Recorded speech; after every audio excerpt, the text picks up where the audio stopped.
We're in the business of learning here, and I take that very seriously. I do my best to develop ways to assess your learning that are creative, practical, challenging, and even once in a while, fun. Consequently, academic integrity is something that I also take very seriously.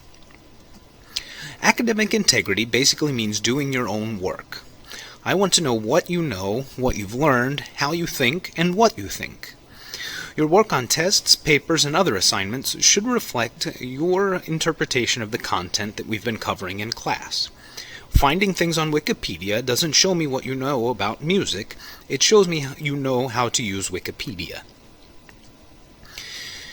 Violations of academic integrity include things like cheating on tests. Looking at another person's paper or using a phone or mobile device during the test are common examples of this. Collusion, which means working with another person on an assignment when forbidden to do so, is another breach of academic integrity, one that happens less often with the rise in active and group learning approaches. Plagiarism is probably the most common, most feared, and most misunderstood violation of academic integrity. In what follows, I hope to clarify what constitutes plagiarism, describe possible penalties, and present some ways to avoid it. In short, plagiarism can be defined as the theft of intellectual property.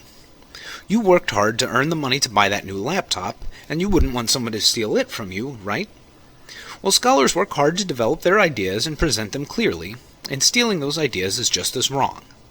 Furthermore, you're cheating yourself of the whole reason you are paying to attend college in the first place, and that is learning how to learn. There are several different forms of plagiarism, and I'll take the next few minutes to walk you through them. Patch writing occurs when you borrow the structure of someone else's ideas. Here's an example. The original is on top, and the patch-written version is on the bottom. For the most part, the sentence is the same. The patch-written version replaced words in the original with words that mean almost the same thing. Even with proper citation, patch writing is considered dishonest. Summarizing or paraphrasing without citation is perhaps the most common form of plagiarism that I see. If you take another person's ideas in any form and fail to cite the original source of those ideas, this is equivalent to stealing that person's intellectual property. Here's an example. The original is at the top, and the summarized version is at the bottom. It's okay to summarize or paraphrase someone else's ideas. This is in fact encouraged in academic writing because it shows that your ideas are supported by others. You just need to give credit where credit is due. Global plagiarism occurs when a writer takes considerable portions of a source, maybe even the whole thing, and tries to pass it off as his or her own work. This kind of plagiarism most often takes the form of someone copying something from the internet and pasting it into a document. This type of plagiarism also includes memorizing something you found in a book or online and rewriting it as a test answer. As I said earlier, this doesn't demonstrate to me what you know about the subject. It demonstrates to me that you know how to use the internet. Incremental plagiarism is a kind of cross between patch writing and global plagiarism. The writer takes a sentence from one source, follows it with a sentence from a different source, and another from yet another source, and so on and so forth, resulting in a paper that's kind of like a collage. Typically the passages are taken verbatim, and none of the sources is cited. Here's an example of incremental plagiarism. The text in black is from a textbook, the text in red is from Wikipedia, and the text in green is from AC/DC's homepage. Having someone else write your paper for you, whether you pay for it or not, should really be a no-brainer. A little-known subset of this kind of plagiarism involves submitting a paper or project for one class that you originally submitted for a different class. I do encourage all writers, and I do this myself, to ask others to proofread and to offer feedback on their work. This is simply good writing practice. However, once you're entrusting your work to someone else, your academic integrity gets called into questions. This can also get very expensive. You see $200 for a 10-page paper. So how do I know what needs to be cited? Simple. When in doubt, cite it, or ask me. In general, facts do not need to be cited, nor does common knowledge. An historical date is a fact. That the Earth is round is a fact. That Harrisburg is the capital of Pennsylvania, even if you didn't know that, is a fact. Common knowledge can be defined as any information found in 3 or more credible sources. Almost anything in your textbook, an encyclopedia, including Wikipedia, or general reference work is considered common knowledge. That's one reason those kinds of resources don't make good sources for your papers. You should be aware that common knowledge is also discipline-specific. There are things that nuclear physicists talk about all the time among one another that I know nothing about. Similarly, the 12-bar blues is an example of a musical common knowledge that nuclear physicists might know nothing about. Direct quotations need to be enclosed in quotation marks and cited. Opinions, ideas, and other things that can't easily be proven true or false should be cited. If you read an article in which the author claims that Aretha Franklin was the greatest female singer in history, you need to cite that. It can't be proven empirically. If an author argues that a song isn't really about what most people think it's about, you need to cite that. Here are a couple of examples. In the first one, I'm giving my opinion, and I don't need to cite that since it belongs to me. It's my intellectual property. In the second example, somebody else believes that Kanye West is the greatest rapper alive. That's someone else's opinion or idea, and it needs to be cited.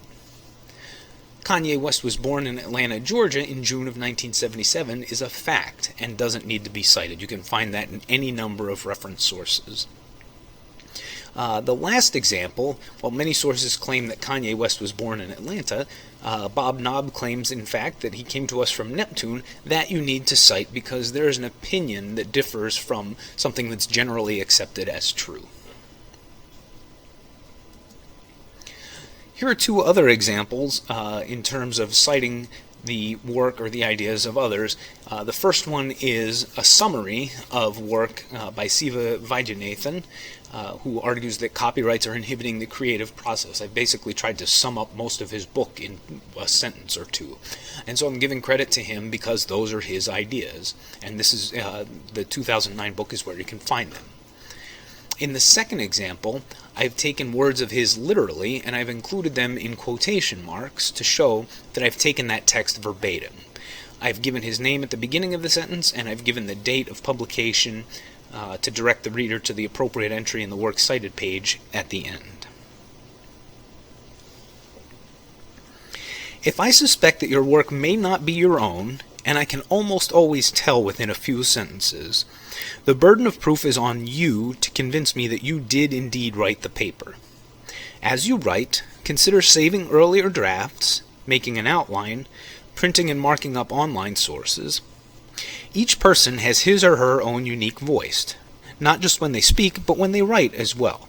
It's very easy to pick up on changes in voice, just as you would probably notice someone who suddenly picked up or lost an accent while they speak. Penalties for violation of the Student Conduct Code, as far as academic integrity goes, are at the discretion of the instructor. I can give you a 0 for the assignment, a 0 for the class, and in extreme circumstances, I can pursue disciplinary action that may result in your being expelled from the university. If you want to avoid plagiarism, it's very, very easy to do. Start early. Don't put the paper off until the night before it's due.